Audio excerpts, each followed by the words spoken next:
여러분 만나서 반갑습니다. 오늘도 하루 일과를 마치고 이렇게 늦은 시간이지만 기도의 자리로 나오셔서 진심으로 감사를 드립니다. 오늘 우리가 함께 읽고 나눌 말씀은 마태복음 2장 1절부터 12절까지의 말씀입니다. 마태복음 2장 1절부터 12절까지의 말씀입니다. 제가 봉독해 드리도록 하겠습니다.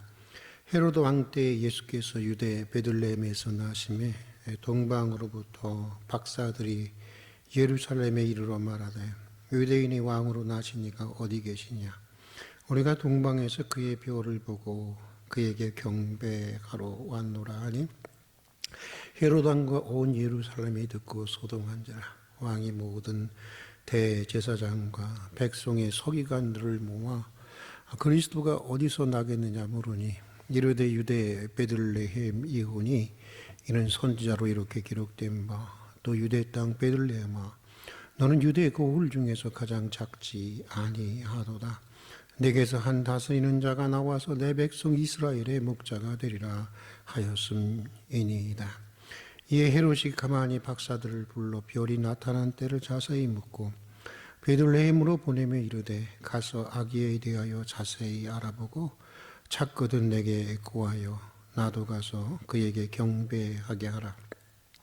박사들이 왕의 말을 듣고 갈새 동방에서 보던 그 별이 문득 앞서 인도하여 가다가 아기 있는 곳에 위에 머물러 서 있는지라. 그들이 별을 보고 매우 크게 기뻐하더라. 집에 들어가 아기와 그의 어머니 마리아가 함께 있는 것을 보고 엎드려 아기께 경배하고 보배합을 열어 황금과 유향과 모략을 예물로 드리니라. 그들은 꿈에 헤롯에게로 돌아가지 말라 지시하심을 받아 다른 길로 고국에 돌아가니라. 아멘. 이번 주 월요일이었습니다. 우리 교회를 많이 사랑하시고 또 물씬 양면으로 도우시는 서울 높은 뜻 숭의교회 최동욱 장로님 댁을 방문해서 새해 인사 겸 또 감사의 인사를 드렸습니다. 그러면서 코로나로 인해서 문을 닫을 수도 있었던 그 어린이집이 교회의 지원과 기도를 통해서 다시 회복하게 된 이야기를 나누게 되었습니다. 최동욱 장로님께서도 어린이집을 위해서 많이 걱정해 주셨고 또 기꺼이 큰 금액의 헌금을 해 주셨기에 정상을 회복한 어린이집 소식을 전하면서 이런 말씀을 드렸습니다. 장로님, 어린이집이 문을 닫을 수도 있다는 절박한 위기에 직면해 보니 제가 얼마나 믿음이 없는 목사라고 하는 것을 알게 되었습니다. 창립 때부터 이어져 온 어린이집이 어떤 이유에서든지 내 때에 문을 닫는다고 생각하니 정말 죽을 것만 같았습니다. 늘 자녀 세대에 대한 교육 목회를 외쳐오던 저로서는 어린이집이 이대로 문을 닫는다면 더 이상 목회를 할 수 없을 것 같았습니다. 매일 하나님을 믿으라고 설교하면서도 정작 저는 발만 동동 구르고 있었습니다. 그러나 저기서 예기치 않는 못했던 도움의 손길이 나타나게 되고 어디서 숨어 있다가 나타나는 것인지 하나 둘씩 원아들이 모집되는 과정을 가슴 조이며 지켜보면서 무엇보다 감사했던 것은 우리와 함께 하고 계시는 하나님을 다시 구체적으로 경험하게 되었다고 하는 것입니다. 우리를 인도하시는 하나님의 특별하신 손길들을 체험하는 그것이 가장 큰 위로가 되었고 목회자로서도 침체에서 벗어나 다시 일어날 수 있는 가장 큰 계기가 되었습니다. 자, 여러분은 어떻습니까? 여러분이 불안과 낙심사기를 오가면서 또 깊은 침체에 빠져 있을 때 여러분으로 하여금 다시 일어날 수 있는 용기를 주고 다시 새롭게 시작해 볼 수 있는 격려가 되는 것이 있다면 그것은 무엇입니까? 물론 여러 가지를 말할 수 있을 것입니다. 그러나 하나님을 믿는 신앙인이라고 한다면 가장 궁극적인 위로가 되고 궁극적인 격려가 되는 것은 내 삶의 여정에 함께 하시는 하나님의 손길을 경험하는 사건이 아닐까요?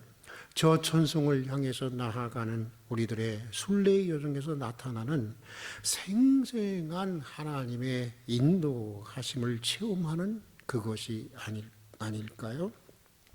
성탄절 절기를 보내면서 오늘은 베들레헴으로의 긴 순례의 길에서 동방 박사들이 체험했던 하나님의 인도하심을 어떻게 하면 2023년 새로운 순례의 길을 이어가야 하는 우리의 삶 속에서도 구체적으로 체험하고 경험할 수 있을까라는 질문을 중심으로 오늘 말씀을 나누고자 합니다. 여러분, 동방 박사들이 그들의 순례의 길에서 경험했던 하나님의 인도하심을 구체적으로 체험하기 위해서는 다른 무엇보다도 먼저 달팽이 껍질과 같이 작고 좁은 자신으로부터 나와서 나를 무한히 넘어서고 내 가슴을 터지게 하는 동경의 뼈를 찾고 발견해야 한다고 하는 것입니다.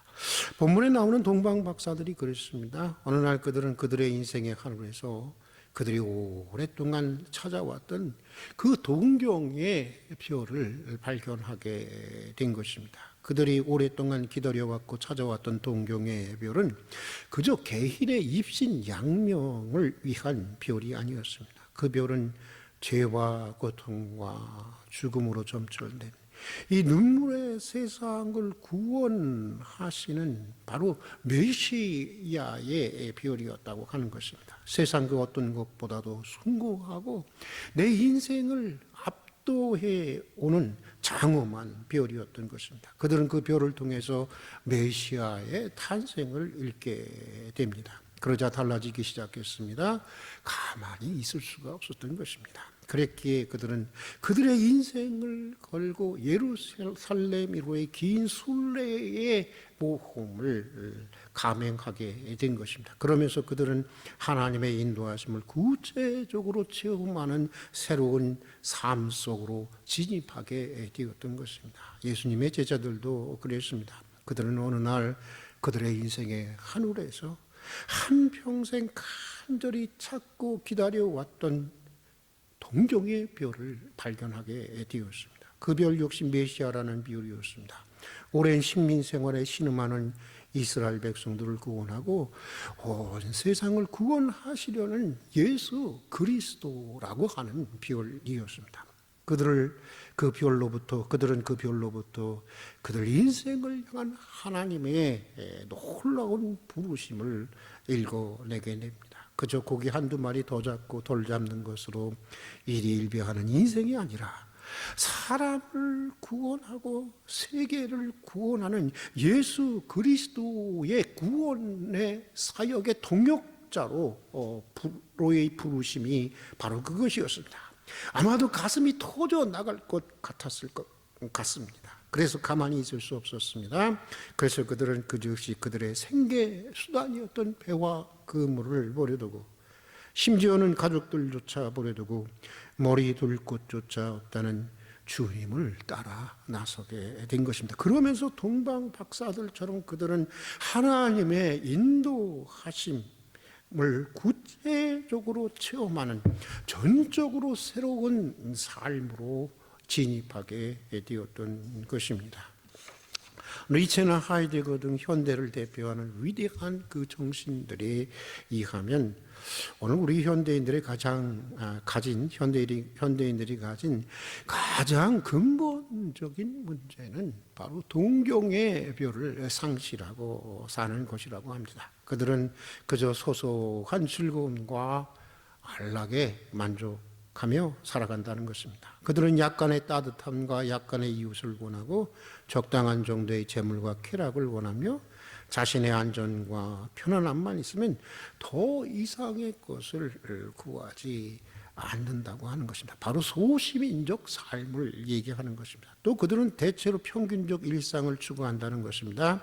그래서 다수의 견해를 무비판적으로 따라가고 언제나 대중의 눈으로 자신과 세상을 바라보고 평가하고 다수의 눈으로 자신의 행복과 불행을 판단한다는 것입니다. 그리고 또 천박한 호기심에 매여 살며 잡담과 빈말로 세월을 보낸다고 하는 것입니다. 내 가슴을 떨리게 하고 터지게 하고 자기를 넘어서서 무한히 넘어서 자기 인생 전부를 걸어볼 만한 그런 가치가 있는 동경의 별을 더 이상 찾으려고 하지 않는다고 하는 것입니다. 여러분, 하나님의 구체적인 인도하심을 받기 위해서는 달팽이 껍질같이 좁은 데로부터 나와서 자신을 무한히 넘어선 자기 인생의 한우를 바라봐야 하는 것입니다. 그래서 동방 박사들이 찾고 발견했던 그 동경의 별을 찾아야 하고 발견해야 하는 것입니다. 내 가슴을 터지게 하고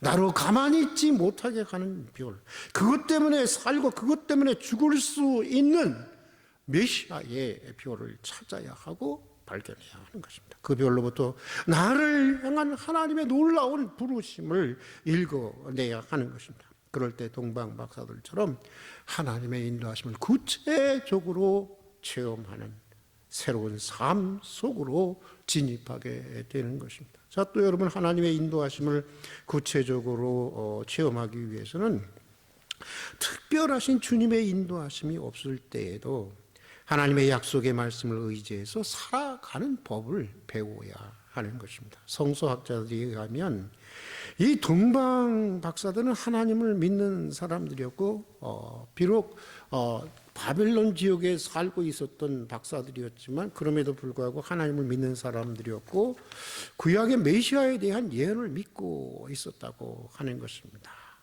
천문학자들인 그들은 성경의 중요한 예언 하나에 주목했다고 하는 것입니다. 민수기 24장 17절이 바로 그 말씀입니다. 거기에 보면 한 별이 야곱에게서 나오니라 라고 하는 말씀이 나옵니다. 이스라엘과 온 세상을 구원하기 위한 메시아가 이스라엘 민족 가운데서 나오고 그의 탄생을 알리는 별이 어느 날 드디어 출현한 것입니다.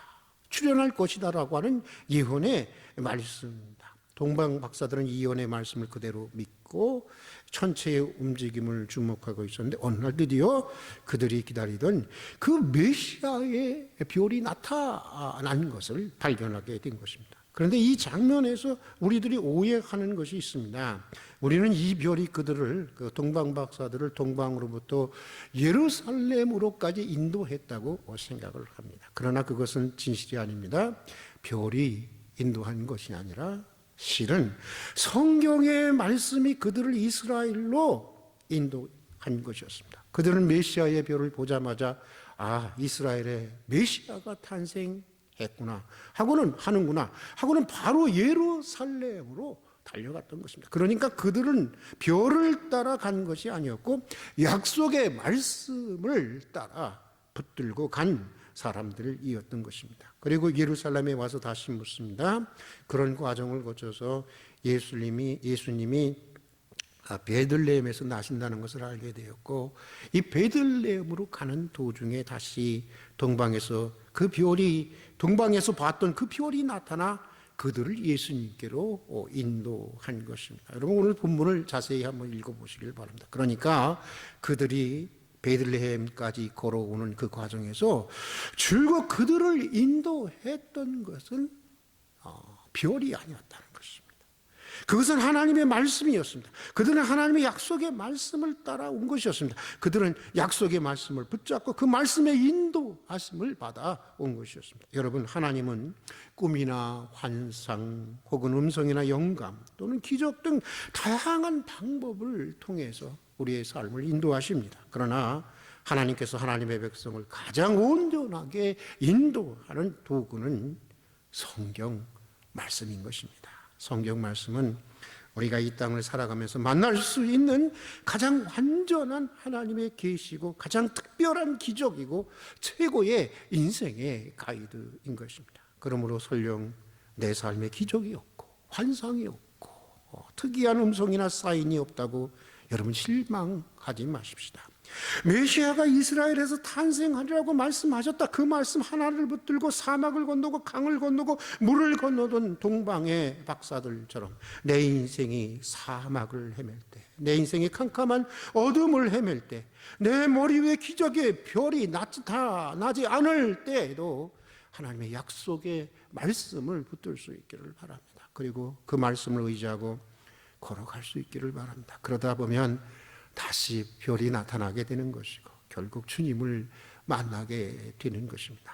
동방 박사들처럼 하나님의 약속의 말씀을 따라 살아가는 그런 믿음의 사람들이 될 수 있기를 주의 이름으로 축복합니다. 그러다 보면 예상치 못하는 놀라운 이적과 기사도 경험하게 되는 것입니다. 자, 또 우리가 하나님의 인도하심을 구체적으로 체험하기 위해서는 전적으로 하나님 자신만을 추구해야 한다라고 하는 것입니다. 하나님께 드리는 것 자체로 만족할 수 있는 사람들이 되어야 한다는 것입니다. 이렇게 해주시면 저도 이렇게 하겠습니다. 하나님과 거래하려고 하지 말아야 하는 것입니다. 이미 받은 것이 헤아릴 수 없이 많은데 하나님과 장사하려면 되겠습니까? 동방 박사들은 오직 주님만 추구했던 사람들이었습니다.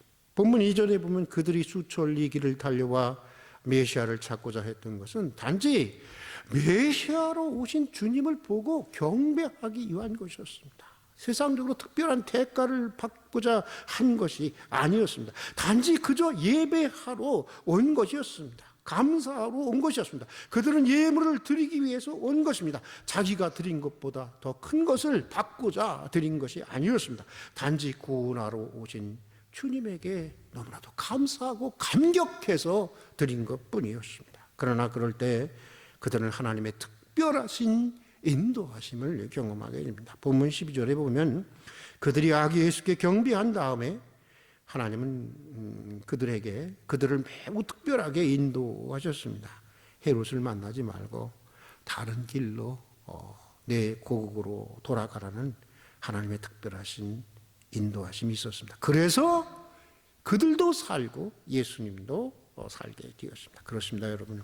시련의 폭풍 속에서도 인생과 역사의 어둠 속에서도 내 삶의 주인이 되신 하나님 앞에 겸허히 엎드려 오직 하나님 자신만 구하고 하나님을 다만 경배하는 것으로 만족하는 사람들에게 하나님의 특별하신 인도하심이 있게 되는 것입니다. 여러분, 사실 하나님 한 분을 가지면 다 간시른 것 아니겠습니까? 하나님 안에 모든 것이 다 있는 것이지 않습니까? 건강도, 지혜도, 권력도, 재물도, 능력도, 구원도, 용서도, 영생도, 부활도 다 하나님 안에 있는 것입니다. 하나님을 얻게 되면 다 얻게 되는 것입니다. 동방 박사들처럼 단순하게 하나님만을 섬기고 경배하는 것으로 만족할 수 있는 여러분들이 될 수 있기를 주의 이름으로 축복합니다. 전적으로 오직 하나님만 추구하십시다. 동방 박사들을 다른 특별한 길로 인도해 주신 것처럼 하나님께서 여러분의 인생을 여러분이 예기치 못하는 축복의 길로 인도해 주실 것입니다. 같이 기도하겠습니다. 오늘도 하나님의 은혜 가운데 하루 일과를 마치고 늦은 시간 다시 기도의 자리로 불러주셔서 진심으로 감사드립니다. 오늘 주신 말씀대로 동방 박사들이 그들의 하늘에서 오랫동안 찾고 기다렸던 동경의 별인 메시아의 별을 찾고 발견했던 것처럼 우리도 우리 각자의 인생의 하늘에서 우리 자신의 입신양명을 무한히 넘어선, 우리 자신을 무한히 넘어선 메시아의 별을 찾고 메시아의 별을 발견할 수 있게 해 주시옵소서. 약속의 말씀 하나를 붙들고 사막을 건너고 강을 건너고 들을 건너던 동방의 박사들처럼 내 인생의 사막을 헤맬 때, 내 인생의 캄캄한 어두움에 헤맬 때, 내 머리 위에 기적의 별이 나타나지 않을 때에도 하나님의 약속의 말씀을 붙들고 하나님의 말씀만 따라가게 해 주시옵소서. 또 전적으로 하나님만 구하고 하나님만 섬기고 하나님만 경배하는 데에서 만족하는 인생이 되게 해 주시옵소서. 동방 박사들이 그랬던 것처럼 2023년이라는 새해 우리들의 순례의 길에서 구체적인 하나님의 인도하심을 경험하게 해 주시옵소서. 예수님 이름으로 기도드립니다. 아멘.